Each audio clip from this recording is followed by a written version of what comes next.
Welcome to our channel. Today we how to subscribe to Verizon Smart Home monitoring services, detailed guide step by step clearly.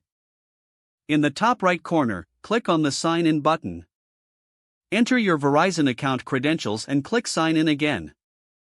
If you do not have an account, select Create Account to set one up. Once logged in, navigate to the Smart Home section of the website.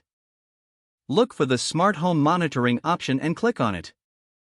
Review the available monitoring plans and features. Select the plan that best suits your needs. Follow the prompts to provide any necessary information, including your address and contact details. At this stage, you may need to choose additional features or equipment, such as cameras or sensors. After selecting your options, review your order summary for accuracy. Proceed to the payment section and enter your billing information. Confirm your payment details and click Submit or Complete Order. Once your subscription is confirmed, you will receive a confirmation email. Follow the instructions provided in the email to activate your monitoring services. Download the Verizon Smart Home app from the App Store or Google Play. Sign in to the app using your Verizon account credentials. Set up your devices and customize your settings according to your preferences. You are now ready to enjoy your Verizon Smart Home monitoring services. If the page does not load, refresh the browser or try again in a private or incognito window.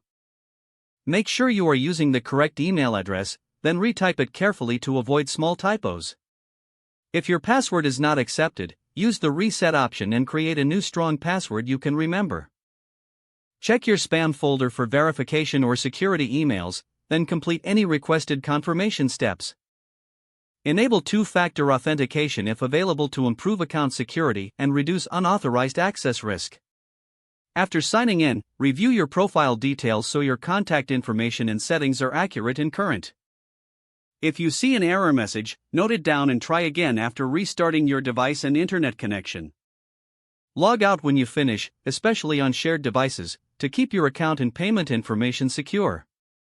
If the page does not load, refresh the browser or try again in a private or incognito window. Make sure you are using the correct email address, then retype it carefully to avoid small typos. If your password is not accepted, use the reset option and create a new strong password you can remember. Don't forget to like this video and subscribe to our channel for more step-by-step tech guides.